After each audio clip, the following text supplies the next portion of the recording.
ఇలాంటివి వింటూ కూడా వాళ్ళు మాట్లాడే మాటలన్నీ వింటూ కూడా మౌనంగా ఊరుకుంటుంటే, కానీ రఘురామకృష్ణరాజు గారు మాత్రం ఈ ఎస్సీలో ఉన్నవాళ్ళు క్రిస్టియానిటీలోకి వెళితే వాళ్ళకి రిజర్వేషన్లు వర్తించకూడదనో, లేకపోతే రామాలయాలు రాజ్యాంగంలో ఉందమ్మా, ఉంది సార్, కానీ వాళ్ళందరూ ఊరుకోగలిగింది మీరెందుకు పోరాడుతున్నారు?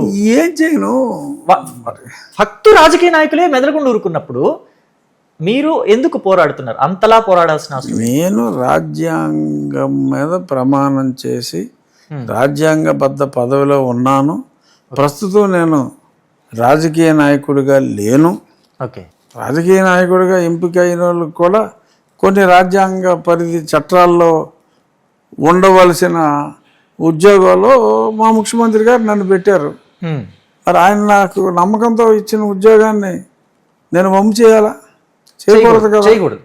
సో కాబట్టి ముఖ్యమంత్రి గారు నాకు ఇచ్చిన బాధ్యతను నిర్వహిస్తున్నా కంప్లీట్ గా, రెస్పాన్సిబిలిటీని కంప్లీట్ శ్రద్ధాశక్తులతో, భక్తి విశ్వాసములతో. ఓకే, మీ ఉండి నియోజకవర్గంలో చూస్తే ఎక్కడ లేని డెవలప్మెంట్. అంటే గతంలో రఘురామరాజు ఎమ్మెల్యే అవ్వక ముందు అయిన తర్వాత అని చూసుకుంటే చాలా డిఫరెన్స్ కనిపిస్తుంది. ఆ కాలువకట్ల అంతా కూడా ఆక్రమణకి గురైన తీసేయడం కానీ, ఆక్రమణలు తీసేసి కాలువకట్లు సరిచేయడం కానీ.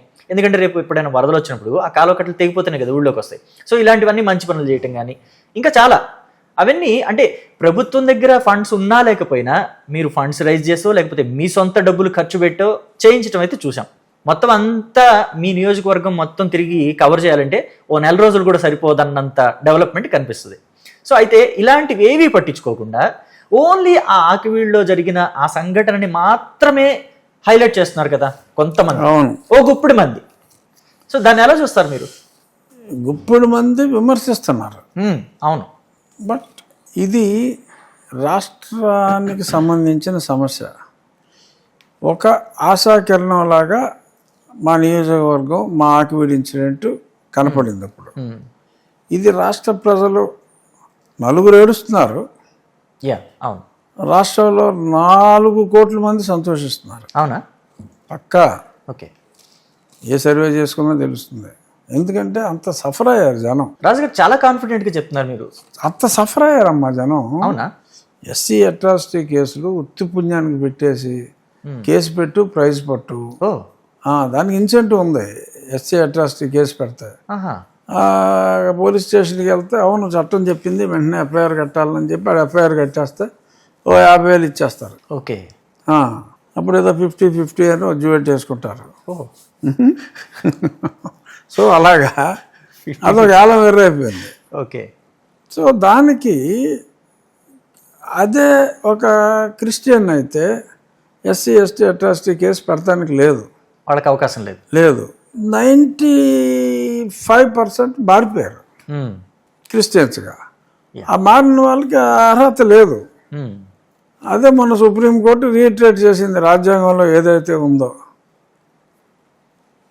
మతము మారిన, కులము మారిన, ఇందాక చెప్పాను కదా, అలాగా వీళ్ళు స్పీచ్లు రాజ్యాంగం తప్పు అంటారు. వైఎస్ ఎలా పాస్ అయ్యారా బాబు? ఉన్న రాజ్యాంగాన్ని ఫాలో అవ్వాలి. సుప్రీంకోర్టు తీర్పునే తప్పు పడుతుంటే సుప్రీంకోర్టు తీర్పుని తప్పట్టు వాడికి వీడికి అవార్డులు ఎందుకు వచ్చినాయో మరి మనకు తెలియదు. ఓకే, ఇంకా ఇప్పటికి దాన్ని మళ్ళీ ప్రజల్ని తప్పుదో పట్టించడం. సుప్రీంకోర్టు తీర్పులో ఏమున్నది, అది తప్పు, మనము పట్టించుకోని అవసరం లేదు అన్నాడు.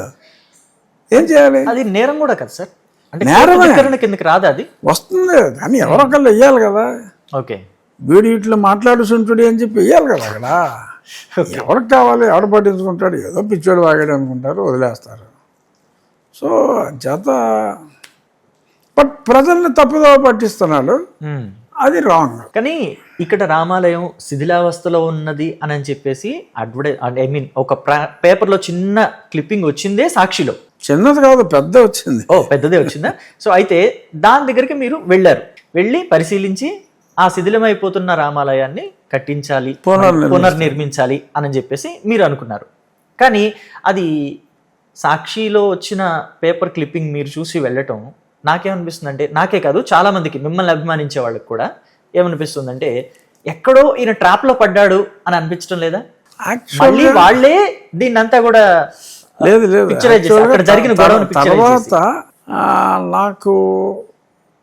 నాకు తెలిసింది ఏంటంటే పాపం ఆ సాక్షి విలేకరి బహుశా రాంభక్తుల్లో ఉన్నాడు, అతను ప్రభు బిడ్డ కాదనుకుంటా. ఓకే. ఎందుకంటే నేను ఎమ్మెల్యే అవ్వక ముందు కూడా 5-6 సార్లు ఆ ఆర్టికల్ రాశా అంట. గత 2008లో సాక్షి మొదలైంది కదా, ఆ 8 నుంచి ఈ 26 దాకా అంటే వైసీపీ అధికారంలో ఉన్నప్పుడు కూడా రాశాడు. వైసీపీ అధికారంలో ఉన్నప్పుడు కూడా రాశాడు. అప్పుడు ఎప్పుడు కూడా నాకు తెలిసి ఇది 5వ అంట రాసింది. సరే, అప్పుడు మనం అక్కడ లేము. 5 సార్లు రాసినప్పుడు కూడా అప్పుడు ఎమ్మెల్యేలు కానీ ఎవరో దాన్ని పట్టించుకోవాలి. అంటే పట్టించుకుందామని ప్రయత్నం చేస్తే కొడతానికి వీళ్ళు రెడీగా ఉన్నారు కదా. ఓకే. సో భయపడ్డారు, హిందూ ఎమ్మెల్యేలు భయపడ్డారు. అవును. అక్కడ క్రీస్తు మతం పుచ్చుకున్న వాళ్ళ బెదిరింపులకి మనకెందుకు వచ్చిందిరా బాబు, ఎమ్మెల్యేలే భయపడ్డారు. నన్ను భయపెట్టారు కదా. అవును, ఆ ఆడవాళ్ళు కూడా ఆ పసుపు కుంకుమ ఏవో తీసుకొచ్చి వాటిలో కారం కలిపి తెచ్చుకున్నారు. నేను అలా దండేస్తే అలా ఇసిరేసింది. మీ వెనకాలే ఉన్నారు ఆవిడ, పెంటమ్మ ఆవిడ పేరు.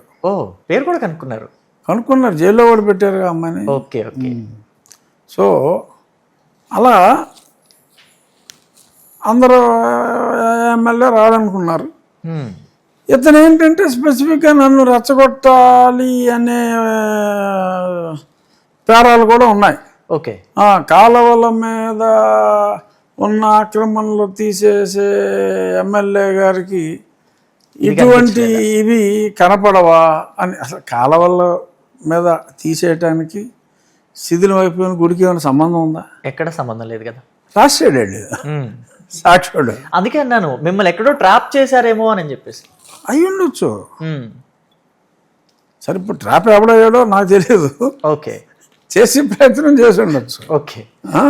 అది నేనేదో క్లీన్ చేయమని నెక్స్ట్ పేపర్లో ఆ ఫోటోలో క్లీనింగే చేయట్లేదంటే, సరే క్లీన్ చేసి ఆ సాక్షివాడికి పంపితే ఇదిగో సాక్షి ఎఫెక్ట్ రఘురామరాజు వెంటనే క్లీన్ చేయించాడని రాసుకుంటాడరా, అది క్లీన్ చేసే ఫోటోలు అడిగట్టండి రా అన్న. ఓకే.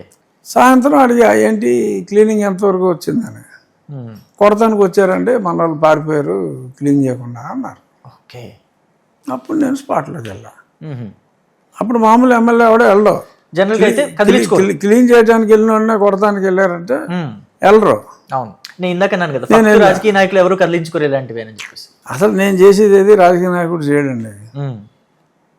ఎందుకంటే నేను చేసేది రాజకీయం కాదు. నాకు న్యాయం అనిపించి నేను ఫీల్ అయింది ఎక్కడంటే, ఒక predominant though it's a secular country, originally it's a Hindu country.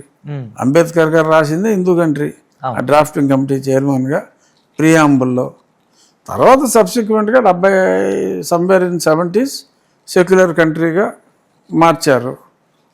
Fine, good. ఎందుకంటే వేరే మతాలు కూడా ఉన్నాయి కాబట్టి అన్ని మతాలకి సంబంధించిన దేశంగా సెక్యులర్ కంట్రీ అన్నారు. Very happy. కానీ ఒక హిందూ దేవాలయానికి ఆ చుట్టుపక్కల ఉన్న వాళ్ళు మతం మారినంత మాత్రాన ఆ దేవాలయంలోకి నీకు ప్రవేశం లేదు అని ఒక స్థానిక ప్రజాప్రతినిధిని, ఎమ్మెల్యేని, రాజ్యాంగబద్ధ పదవిలో ఉన్నవాడిని అడ్డుకోవటం, డిప్యూటీ స్పీకర్ స్థాయిలో ఉన్నవాడిని నువ్వు ఇక్కడికి రావడానికి వీల్లేదని అడ్డుకుంటే, నేను ఎమ్మెల్యేని ప్రతిఘటించిన, ఉపసభాపతిని ప్రతిఘటించిన దళితులు అంటాడు, మళ్ళీ అక్కడ క్రిస్టియన్లు అంటాడు సాక్షుడు. దళితులనే అంటాడు దళితులు. సో వెళ్ళలేకపోయాడు అక్కడికి అని రాస్తాడు. సో సమాజంలో ఏం మెసేజ్ వెళ్తుందో అమ్మాయి, రఘురామకృష్ణరాజే వెళ్ళలేకపోయాడంటే ఇంకా మన పరిస్థితి ఏంటిరా అని చెప్పి ఈ సోకాల్డ్ క్రిస్టియన్లుగా మారిన దళితులు అంటే జనంలో మరింత భయం క్రియేట్ అవుతుంది. ఓకే. కొత్త భయం క్రియేట్ అవ్వడానికి నేను కారణం అవుతాను. కొత్త భయం కాదు, ఉన్న భయం కూడా పోగొట్టాలి.